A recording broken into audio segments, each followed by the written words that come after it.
You know, in years past, my hands have kind of been more, like they couldn't see the picture, is what I like to say. Like I want my hands to see the picture, because then I feel like I have an easy lane to go oppo, middle, and inside. So in years past, when my hands would be kind of up back here, you know, then I'd load. Well, dang, how am I gonna try to get 97 on the inside corner? Like I gotta get my hands into a position, then I gotta try to take that swing, and by that time, 97, especially if it's sinking, moving, riding, it's by me, you know? So how did you get to where you were able to move your hands out? You know, I just got into a position where I almost, like, my setup, I want to get in this position where if I had to swing from right here, I could. You know, I feel comfortable where, like, hey, I could, if he quick pitches me or does something, I know I can take a swing from this position. So then now it's from, okay, here I can swing from, now just lift your leg and add a little bit more. And your load, do that again real quick, because your load goes right, now your hands are here. Before they were back here. They were back here. So now I got this open lane to where, okay, it's 97 in, well, you know, my hands are right here. I can go straight through the baseball and not have to make an extra move or waste any time. And I want to talk about setting your hands to where they're ready to snap instantly. And then I want to talk about what the upper body does in the swing.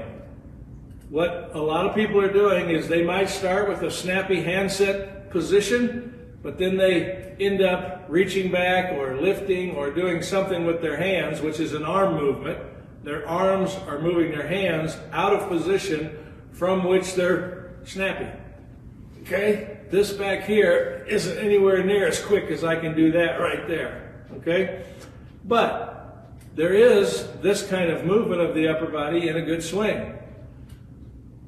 What you're doing wrong is this movement here is loading your shoulders. It's loading your back.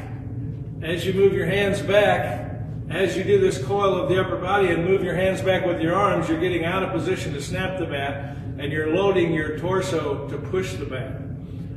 So we want to hold these hands right here, hold them right there, and then do this. What's the difference?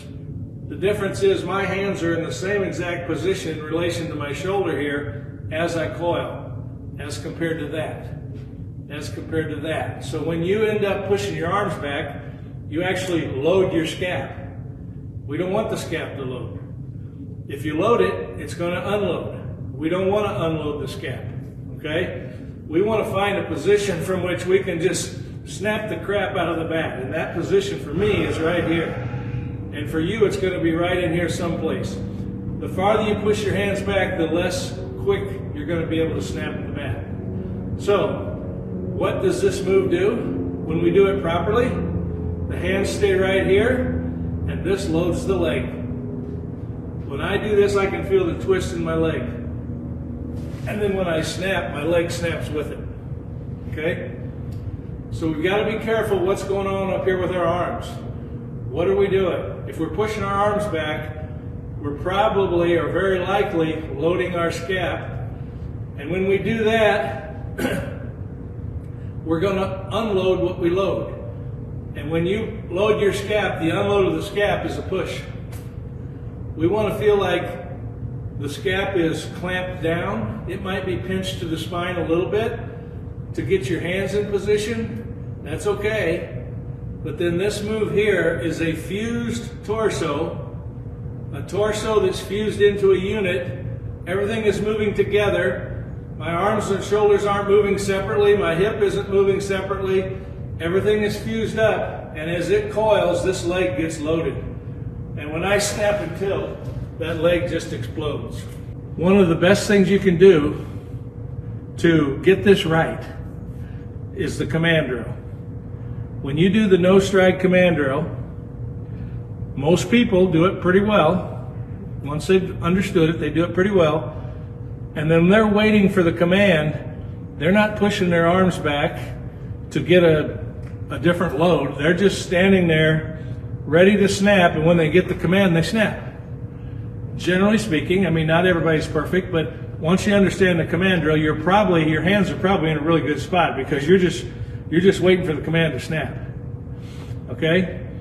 So when I do the command drill, my hands are there, and I may be coiling like this as I'm waiting for the command, but my hands aren't moving independently.